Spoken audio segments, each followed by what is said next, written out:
creases appear above his high summer-bronzed cheekbones. My cheekbones.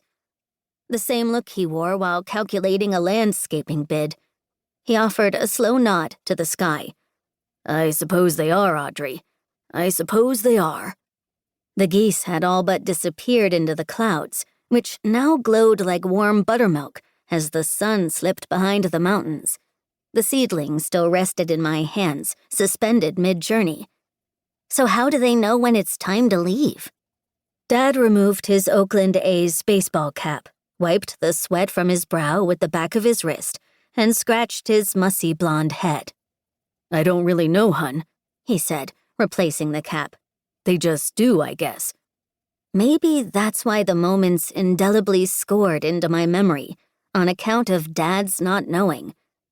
There were mysteries to which my father didn't hold the answers, which to me meant no one did. And he seemed somehow okay with that. Something I'll never be. We watched the family of geese fade into soft, unending light, measured and purposeful, spread out in such a way that they couldn't lose sight of one another, so no one got left behind. Grande sugar-free hazelnut latte, half decaf, light foam, extra hot.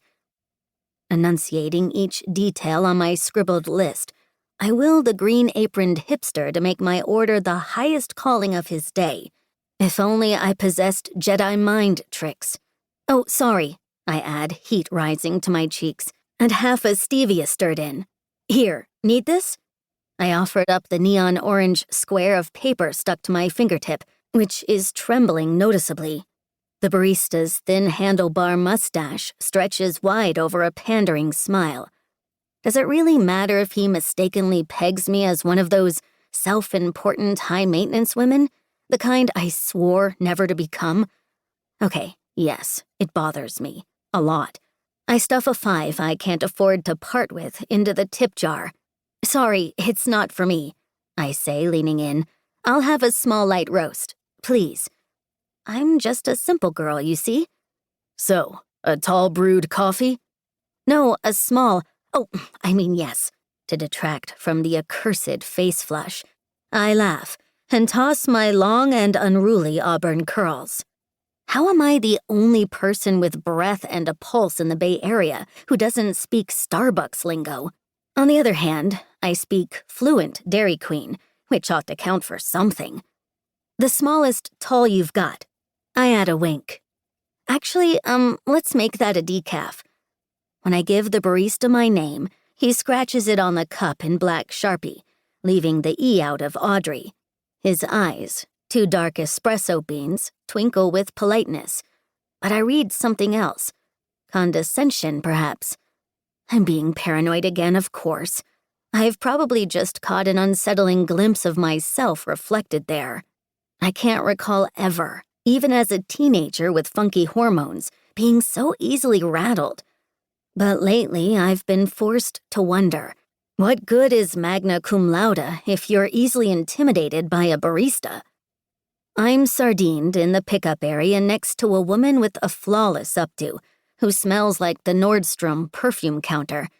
The bold mustard shade of her Kate Spade satchel calls to mind the Midas touch shrubs of my dream. Even as espresso machines hiss and the morning rush shows no sign of slowing, I hold on to a measure of solace from that slow and simple afternoon spent with my dad, the one I relived last night. Just like that, better aromas flood my senses, remembered ones. Juniper, sun-warmed peat, lake air, as if it's already tomorrow and I'm already 550 miles removed from here. I expect the usual tinge of sadness in the mix, but this time it doesn't come. Instead, I'm oddly comforted, and this feels like a betrayal. After all, I've worked for years to unknow every recollection of our family's annual summertime visits to Aunt Daisy and Uncle Dean, of a country road and a picturesque inn, of trail dust caught in my throat and velvet horsehair between my fingers, of a carefree child in a land of wide-open front doors and welcoming arms.